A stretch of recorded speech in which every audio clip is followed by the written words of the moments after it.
This is the Late Round Podcast with your host, JJ Zacharisa.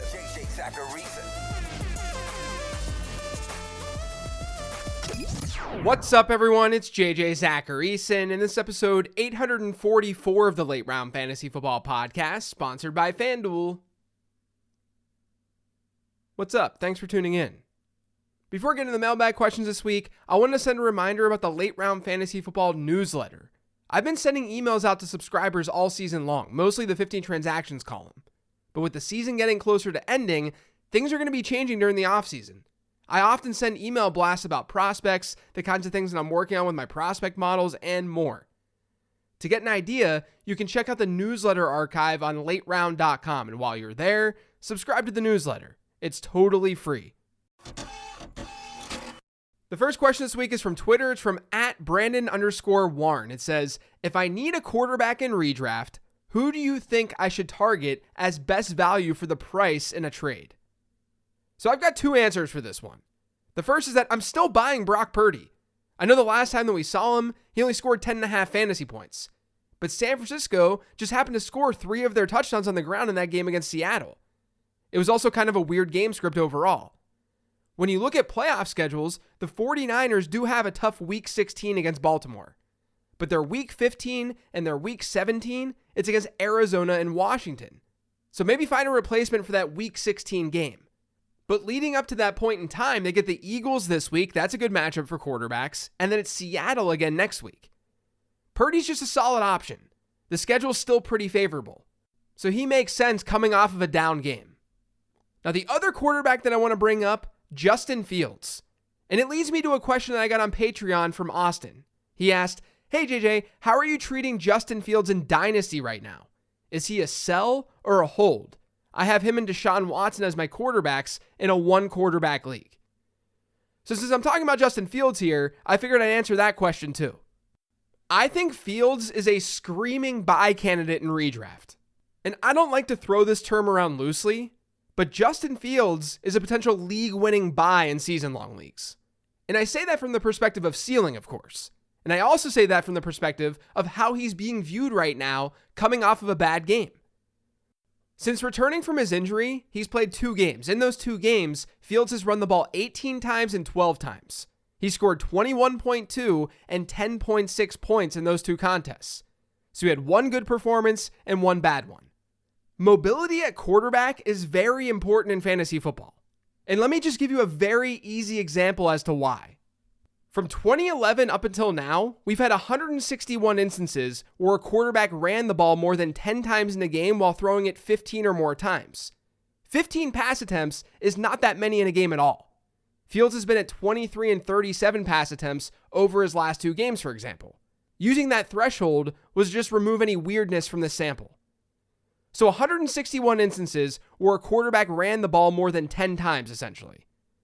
Of those 161, what do you think the average points per game is?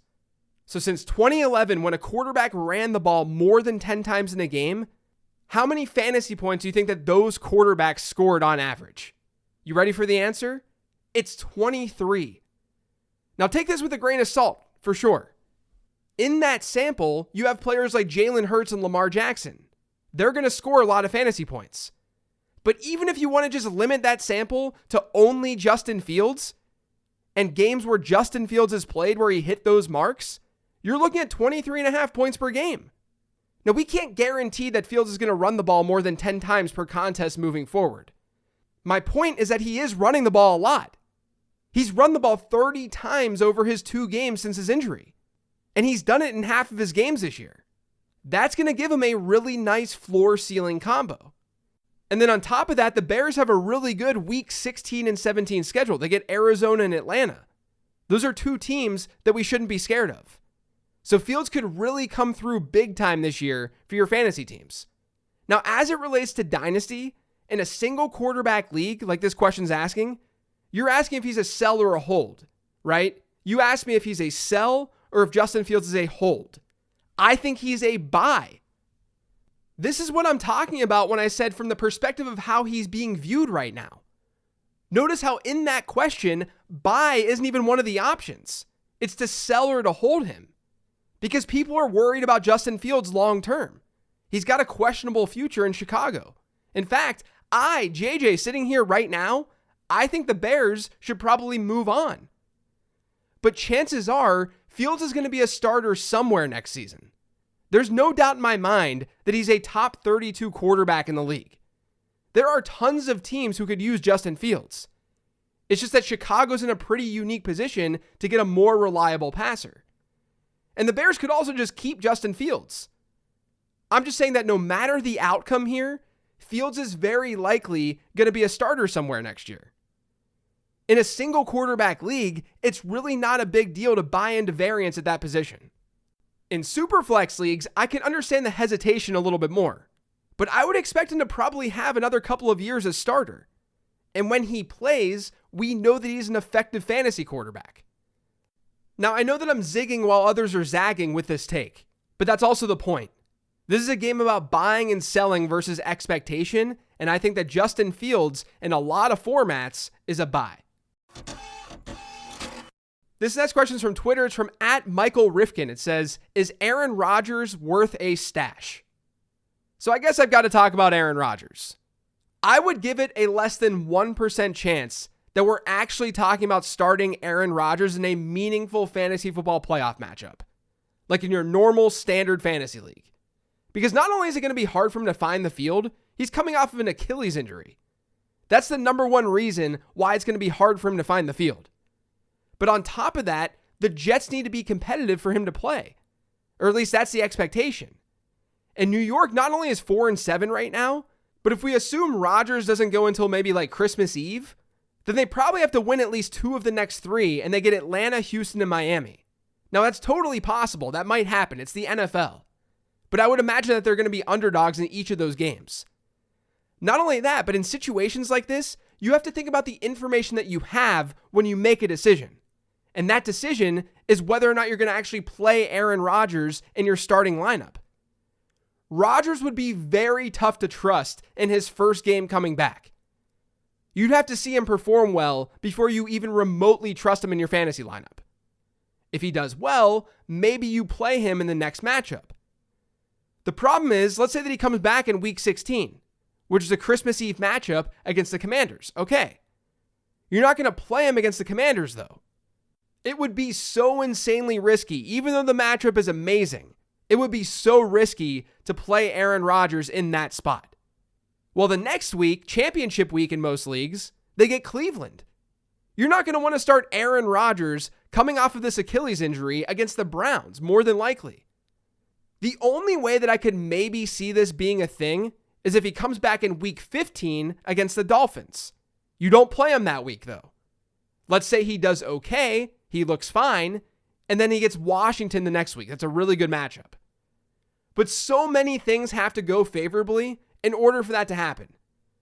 I just think that you're better off stashing a running back handcuff because an injury to a running back, that's more likely than a predictably usable performance by Aaron Rodgers in week 16. That's just my 2 cents. It's a great story and all, but I think that we need to be as realistic as possible. Your bench space is valuable. This next question is from Patreon. It's from Adriel. It says, with many teams like myself in the thick of the playoff push, how do you feel about players who have had favorable matchups and put up duds recently? Puka Nacua comes to mind. Yeah, look, it's really hard to answer a question like this when it's so broad. I think every player needs to be analyzed individually. Otherwise, it's just impossible to give a blanket answer to something like this. But let's just use Puka Nacua as an example here and walk through the process that I would take in order to know if he's someone to trust or not trust down the stretch. When I go and make buy and sell transactions for the 15 transaction show, I'm looking at players who have either been performing really poorly or performing really well. That's sort of the starting point. And Nacua of late has not been that good in fantasy football. He's scored single-digit PPR points in 3 of his last 4. That tells me that there's a chance that he's a buy low candidate, right? A lot of people can get scared off of poor production. But we know that there's some variance involved in fantasy football. Crap happens. A player might underperform because of matchup, because of circumstance. There are a lot of reasons. The first question I'm going to ask is if the volume is there. With Nacua, he's one of 5 wide receivers this season to have a 20% target share in every single game played. Volume has not really been a problem for Nacua. He's seen 7, 7, 7, and 8 targets over his last 4. That's not bad at all. Now from there, I'll ask myself if circumstance has had anything to do with the poor performance. And with Nacua, I think the answer is kind of yes. Matthew Stafford was banged up in one of those 4 games. He didn't play in one of them either. Nacua in the other 2 outings had 1 good performance and 1 bad one. You can also look at how real the performances were. During this stretch for Nacua, he's been a low-end wide receiver 2 according to Pro Football Focus's expected fantasy points model. Meaning where he's seeing targets, how he's being used, he should have produced over 13 PPR points per game. Instead, he's been at 9.7. So Nacua has played under expectation of late. Expected fantasy points shows that. His volume shows that. His circumstance shows that. So it would make sense then to call him out as a buy candidate. And to be completely transparent, I almost did that on this week's 15 Transactions episode. He was removed at the last minute, but I think that Nacua is a buy. You then have to look forward though. After going through that process, look forward and think about a projection. You've got to look at schedule, at his current situation to see if anything's changing, and so on. With the Rams, they have a brutal 2-game stretch here. They get the Browns and the Ravens. We probably shouldn't expect the world from this passing attack. But a playoff schedule against the Commanders, Saints, and Giants could look a whole lot worse. That's why I think Nacua is more of a buy than a sell. I don't think we'll see early season Nacua, don't get me wrong.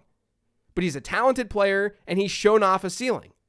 He's seeing consistent volume in his offense, and his matchups are totally fine when the fantasy season matters most. The last question this week is from Patreon as well as from Andre. It says, "Hey JJ, thoughts on what's going on with Travis Etienne? I'm a little worried about his recent output and upcoming schedule. While his week 17 matchup is great, I'm worried about him helping me get there. Thanks." So what I've realized in doing fantasy analysis is that fantasy managers only worry about players when they're playing poorly. When a guy plays well, when he's producing in fantasy, it's only human nature to just sit back and be like, well, yeah, he's good. That's why he's doing well. He's a good player. But I talked about this a couple of weeks ago in the late round perspectives episode with Ben Gretsch. Travis Etienne is a very good player. He's an RB1 in my rest of season rankings. But he was playing over his head to start the season. From week 1 through week 8, Etienne averaged 20.5 PPR points per game. According to PFF's model, his expected fantasy points per game during that stretch, 16.2. He was still an RB1, even in expected fantasy points. But he was playing above expectation. Now, it's important to remember that regression doesn't mean an overcorrection. We wouldn't expect his future games to be below expectation just to then equal things out. That's not how this works. We'd expect future games to be at expectation. And it just so happens that over the last 3 weeks, Etienne is playing over 6 PPR points below expectation. That expectation, the amount of points we expect him to score per game, it has dipped by about half of a point over his last 3 games. But Etienne's just not performing as well. Now, you might be a little bit concerned by Dearness Johnson's usage of late, but some of Johnson's usage has come down to game script, and it's within a small sample. And Etienne had a period of time in last week's game where he was a little bit banged up with a chest injury. You can see it on FantasyLife.com's utilization report. Etienne was targeted more per route last week than in previous weeks, but his overall route participation was actually lower, and it might have been because of that chest injury. Regardless, I think Etienne is still an RB1 rest of season. It's just that he was outperforming expectation to start the year. And now the opposite has been happening. Things may not even out completely. That doesn't always happen. But to me, Jacksonville's schedule, it's not scary enough for me to say that Etienne managers are doomed. I think Etienne is fine as a hold. That's it for today's show, though. Thanks to all of you for listening. If you yet subscribed to the Late Round Fantasy Football Podcast, make sure you are by searching for it pretty much anywhere podcasts can be found. And don't forget to follow me on Twitter @LateRoundQB. Thanks for listening, everyone. Hope you enjoy the Late Round Perspectives episode that's dropping later today. Otherwise, enjoy your weekend, and I'll talk to you next week.